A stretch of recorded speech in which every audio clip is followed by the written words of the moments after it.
দীপাবলির রাতে এক ফোনালাপেই ফের সরগরম দিল্লি ও ওয়াশিংটনের কূটনৈতিক অঙ্গন। ভারতীয় সময় 22 অক্টোবর ভোররাতে মার্কিন প্রেসিডেন্ট ডোনাল্ড ট্রাম্প ফোন করেন প্রধানমন্ত্রী নরেন্দ্র মোদীকে।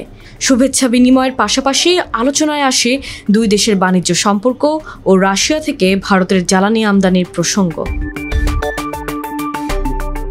এর কিছুক্ষণ পরই ভারতীয় ইংরেজি দৈনিক মিন্ট 3টি সূত্রের বরাত দিয়ে জানিয়েছে, অচিরেই যুক্তরাষ্ট্রে ভারতীয় পণ্যের উপর শুল্ক 50% থেকে কমে 15 থেকে 16% নামতে পারে।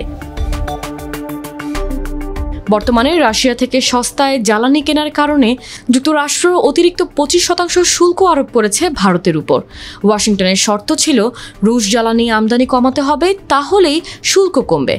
সূত্র বলছে, ভারত ইতিমধ্যেই রাশিয়া থেকে তেল কেনার পরিমাণ ধীরে ধীরে কমাতে শুরু করেছে, যা ডিসেম্বর থেকে কার্যকর হবে। সাংবাদিকদের সঙ্গে আলাপকালে ট্রাম্প বলেন, আমাদের সম্পর্ক খুব ভালো।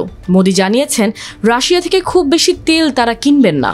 আমরাও চাই যুদ্ধের দ্রুত অবসান হোক। তবে এর আগেই ভারতের পররাষ্ট্র মন্ত্রণালয় দাবি করেছিল, যেদিন ট্রাম্প ফোনালাপের কথা বলেছেন সেদিন মোদির সঙ্গে তার কোনো কথা হয়নি। এরপরে সতর্ক করে ট্রাম্প বলেন, রুশ তেল কেনা না কমালে আরও চড়া হারে শুল্ক বাড়ানো হতে পারে।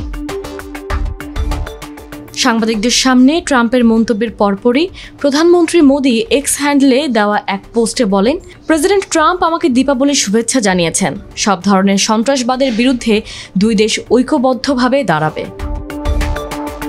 মূলত দীর্ঘদিন ধরে ঝুলে থাকা ভারত যুক্তরাষ্ট্র দ্বিপক্ষীয় বাণিজ্য চুক্তি আটকে আছে কৃষি ও ডেইরি খাতের মতবিরোধে। যুক্তরাষ্ট্র চায় ভারতের কৃষি বাজারে মার্কিন পণ্যের প্রবেশাধিকার, কিন্তু তাতে তীব্র আপত্তি দিল্লির।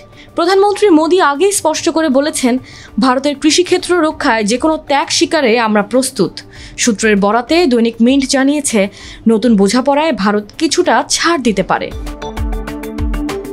সবকিছু পরিকল্পনা মাফিক এগোলে চলতি মাসের শেষ সপ্তাহে মালয়েশিয়ার আসিয়ান শীর্ষ সম্মেলনের অবসরে ঘোষণা হতে পারে ভারত যুক্তরাষ্ট্র বাণিজ্য চুক্তি। সেখানেই হতে পারে ট্রাম্প মোদির মুখোমুখি বৈঠক, যদিও এখনও সরকারিভাবে ঘোষণা করা হয়নি মোদির সফর।